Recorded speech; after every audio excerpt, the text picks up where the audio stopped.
Well, hi there and welcome to my book club. I'm Nas, and today we're diving into one of the most iconic moments in literature. By the way, I'm a bookworm and I'm determined to make you one as well. So, one of the most iconic moments in literature, can you guess what it is? Yep, Frankenstein's monster gone totally mad, totally crazy. But wait, before you start imagining those creepy castles and lightning bolts, let's just drag this into the 21st century. Now, think about it for a moment. Mary Shelley's monster was a cutting edge creation, right? Yeah, it was something new, something innovative, but it spiraled out of control. Now, does this sound familiar? Well, for me, it's like the OG science fiction warning, the OG sci-fi warning about what happens when tech dreams go a little haywire. Now, fast forward to today, and we've got Elon Musk introducing Optimus, the humanoid robot. And to be quite honest with you guys, the moment I saw it, I wanted one. Okay, maybe I even wanted two. Now, sure, it's designed to help with chores, and it's not supposed to terrify villagers or terrify you. But let's think about it. What could go wrong? Before we dive into today's short excerpt from Frankenstein, did you know that Elon Musk and I come from the same country? Yes, we do. South Africa. It's the land of sunshine, gold mines, poverty, bunny chows. But we'll talk about that in another episode. Now, however, what I need to say is that we both, and dare I say this, escaped to countries with high-speed internet and lots of amazing opportunities and a life of adventure. I'd love to know where you are from. Could you just type that in the comments below?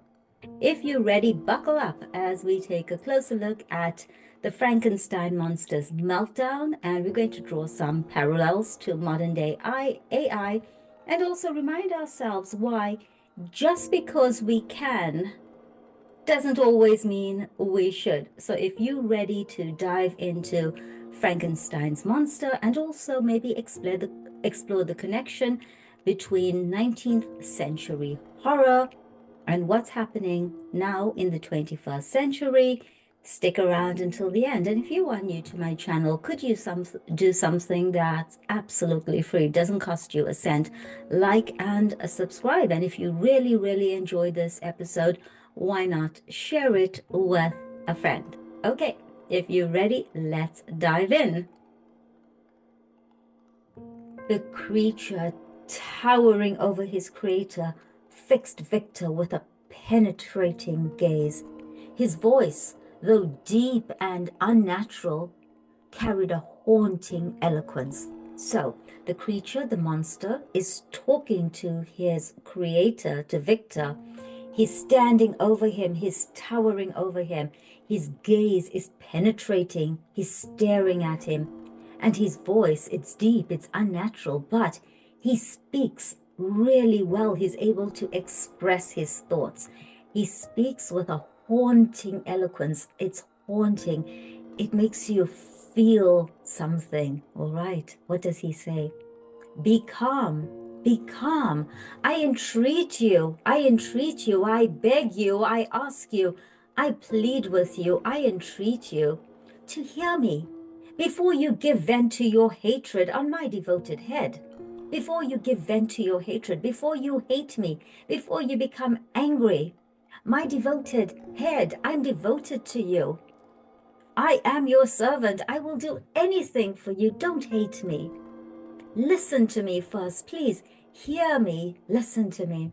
Have I not suffered enough that you seek to increase my misery? I mean, I've suffered so much, and you want to make it worse? You want to increase my misery?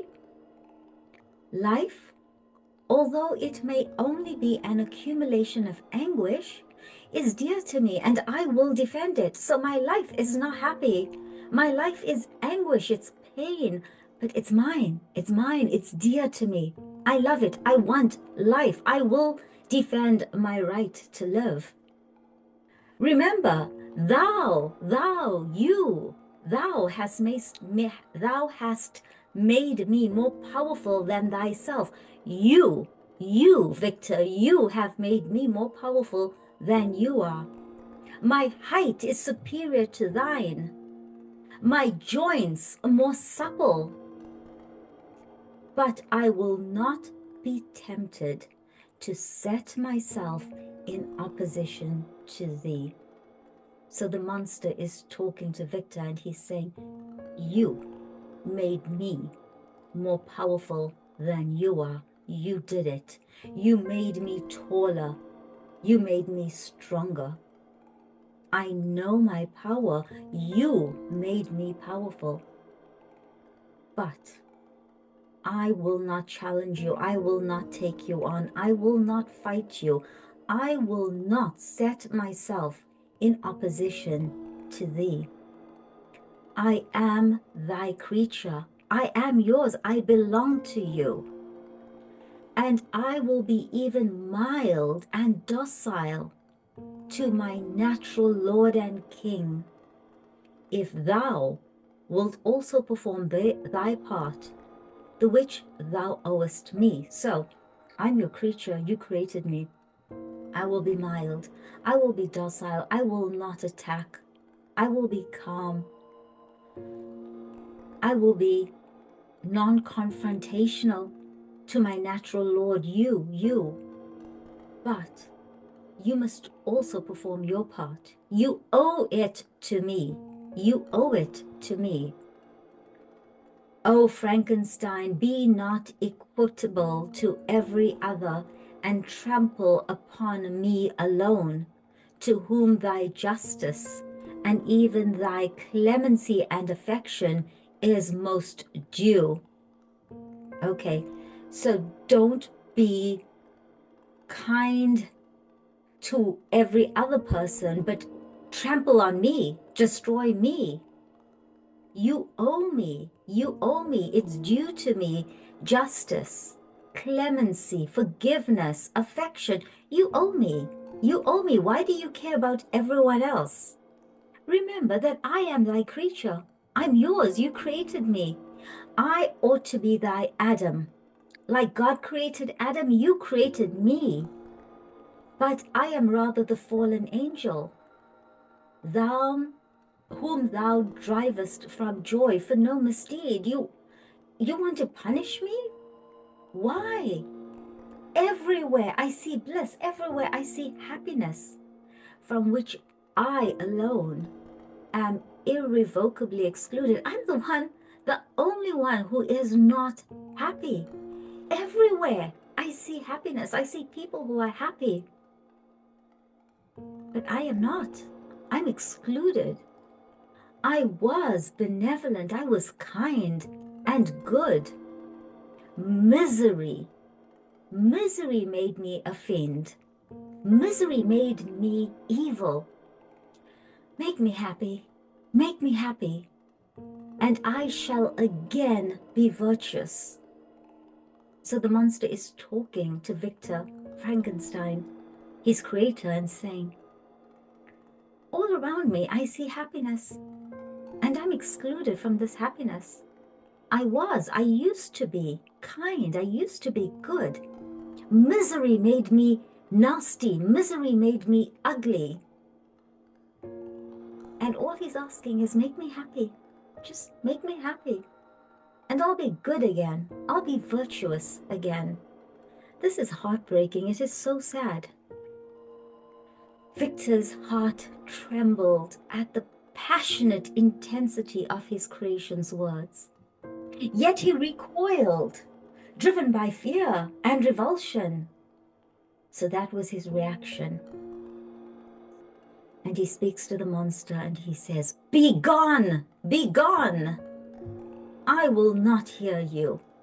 There can be no discourse between you and me. No discourse, no discussion, no conversation. We are enemies. Be gone, or let us try our strength in a fight in which one must fall. Now the monster did not want to fight. But Victor is challenging him. Victor is saying, We cannot talk. There can be no discourse between you and me. We are enemies. Go, be gone, go. Or let us try our strength. Let us fight. One of us must fall. One of us must die. The creature sighed, and his expression turned sorrowful. I don't know about you, but I want to cry at this point. How can I move thee? How can I move thee? How can I change your mind? How can I make you care? How can I move thee? How can I make you feel some emotion? Will no entreaties cause thee to turn a favorable eye upon thy creature? Entreaty, pleading, asking. Thy creature who implores thy goodness and compassion. I'm imploring you, I'm begging you. I just want your goodness. I just want your compassion. Believe me, Frankenstein, I was benevolent. I was kind. My soul glowed with love and humanity. But am I not alone? Miserably alone. You created me, but I'm all alone. I'm miserable. I'm unhappy. You, my creator, you abhor me, abhor, hate more than hate, stronger than hate. What hope can I gather from your fellow creatures? You created me. You created me, almost like you are my parent, and you hate me? You hate me? So how can anyone else love me? So what hope can I gather from your fellow creatures, from other men, other people, other humans? Because they owe me nothing. They have no connection to me. They spurn me and hate me. They spurn me. They hate me. They don't want me around. They spurn me. The desert mountains and dreary glaciers are my refuge. I have wandered here many days. The caves of ice, which I only do not fear, are a dwelling to me, and the only one which man does not grudge. So I escape to the caves of ice. These bleak skies I hail. The skies are gray, they are bleak, they are unpleasant. It's not blue skies and sunshine. But I hail them, for they are kinder to me than your fellow beings. Even the miserable, bleak, gray, gloomy skies are better. They are kinder to me than your fellow beings, than the people around. If the multitude of mankind knew of my existence, the multitude of mankind, the multitudes, most of the people, more people, they would do as you do. They would react as you do and arm themselves for my destruction. They would also want to destroy me. Shall I not then hate them who abhor me? Is it wrong then? They hate me. So why can't I hate them? Shall I not then hate them who hate me? I will keep no term with my enemies. I will keep no term. I will not have a relationship. I will not interact. I will have nothing to do with my enemies. I am miserable. I am miserable. And they shall share my wretchedness. They will be miserable just like me.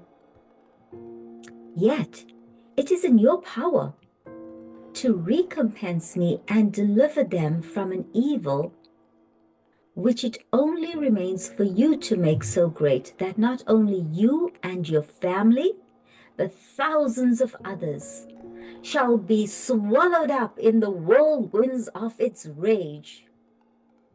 You have the power to recompense me, to give me what I want.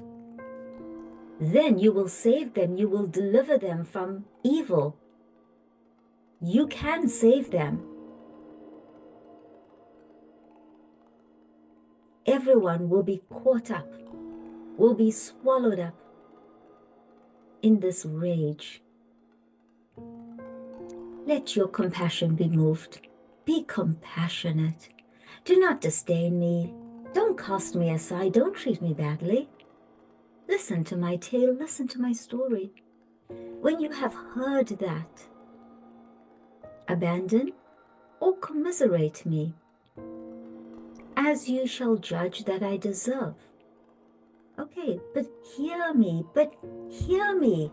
At least listen to what I have to say, and then you can decide. Then you can decide if you want to abandon me, okay, or you want to commiserate me. But first, please, listen to me. Listen to me, hear me. The guilty are allowed by human laws, bloody as they are, to speak in their own defense before they are condemned. Listen to me, Frankenstein. So, humans who are guilty, murderers, bloody as they are, they can speak in their own defense. They are allowed to defend themselves before they are condemned. They have a voice. So listen to me, the monster is begging. Listen to me. Allow me to speak in my own defense before you condemn me. You accuse me of murder, and yet you would, with a satisfied conscience, you wouldn't feel guilty? Destroy your own creature. So you're calling me a murderer? But you are ready to murder me, and you do it with a satisfied conscience? You don't feel guilty? Oh, praise the eternal justice of man. Yet I ask you not to spare me. I'm not just saying, don't destroy me. I'm saying, listen to me. Listen to me. And then, if you can, and if you will, destroy the work of your own hands. This is almost like a child pleading with a parent. I'm not asking you to spare me. I'm not saying don't kill me.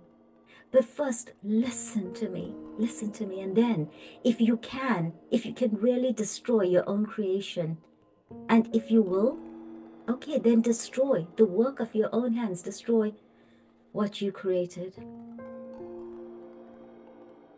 Moved against his will by the creature's plea, Victor reluctantly agreed to hear him speak.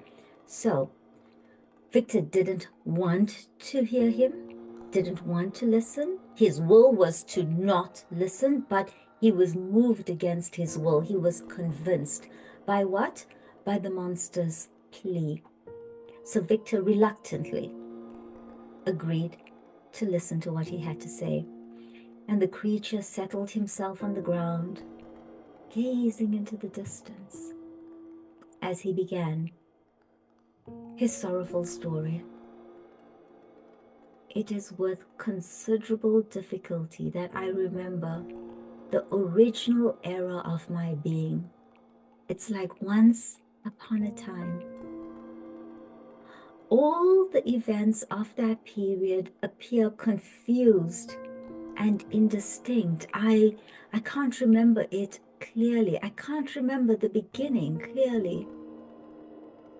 A strange multiplicity of sensations seized me, and I saw, felt, heard, and smelled all at the same time.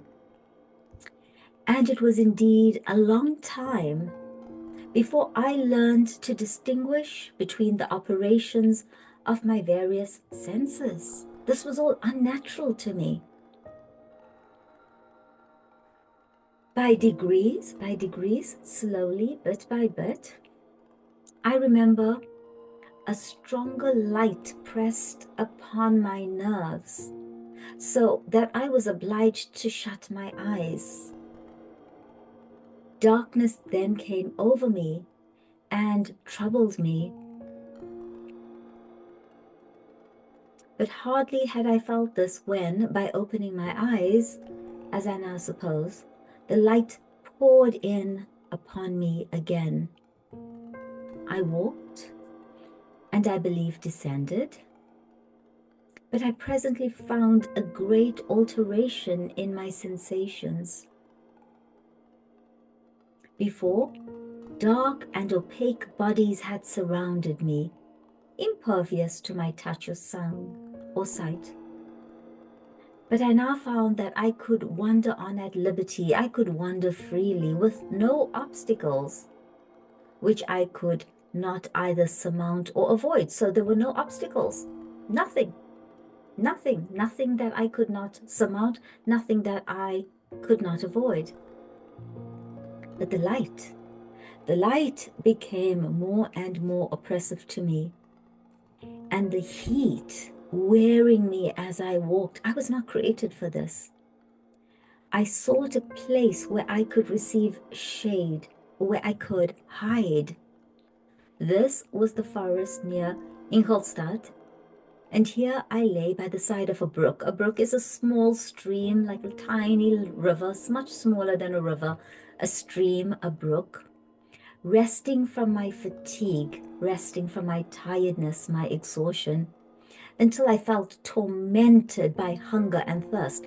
So this hunger and thirst was so intense that he felt like it was tormenting him, making him suffer, torturing him. This roused me from my nearly dormant state. Okay, dormant, almost not alive, resting stage. And I ate some berries, which I found hanging on the trees or lying on the ground. I slaked my thirst. This is such a beautiful phrase. You slake your thirst. You're thirsty, you drink, you satisfy your thirst. I slaked my thirst at the brook, at the river. And then lying down, I was overcome by sleep, so I fell asleep. It was dark when I awoke. I felt cold also, and half frightened, as it were, instinctively finding myself so desolate. So even though he's a monster, he still feels afraid. He's alone. He's desolate. Before I had quitted your apartment, before I had left your apartment, on a sensation of cold, I had covered myself with some clothes, but these were insufficient to secure me from the dews of night. So before I left the apartment, I took some clothes, but they weren't enough to keep me warm in the cold night, to secure me, to keep me warm, to keep me safe from the dews of night. I was a poor, helpless, miserable wretch. I knew and could distinguish nothing, but feeling pain invade me on all sides, I sat down and I wept. I was miserable. Soon, a gentle light stole over the heavens and gave me a sensation of pleasure. I started up and beheld a radiant form rise among the trees. The moon shone full upon my wonder, and I fixed my eyes upon that with delight. The creature paused, as if lost in the memory of that innocent moment, before sorrow overtook him again. And then he says, but that peace, that joy, was not to last.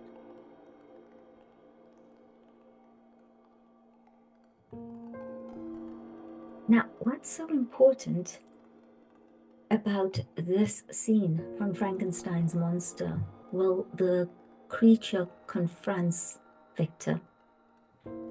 And the way he speaks, it humanizes him. It shows us that even this monster, this creature that Victor created, is almost human. It evokes empathy in us. We feel something for him. We feel his pain. And it also shows us, or it encapsulates, the themes of abandonment. And what's Victor's responsibility? Just like Elon Musk is now creating these robots, but what is his responsibility to society, to humanity, and the consequences of playing God? What happens when we play God? What happens when we try to recreate human life? What happens when things go wrong? I'd like to know your thoughts. This is a really moving, really thought-provoking reading. And there's a lot to think about. There's a lot to unpack. I'd love to know your thoughts in the comments.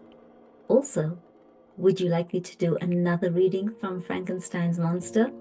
We're also going to do a couple others from other books, other short stories. Some of my favorites are The Pillars of the Earth by Ken Follett. So many books. I'm going to go through my Kindle. I really am a bookworm. I hope that you are too. But if you can join the conversation in the comments, tell me what you'd like to talk about. Tell me your thoughts about playing God. Who was to blame in this? Frankenstein for creating, or the monster for simply being what he was? For reacting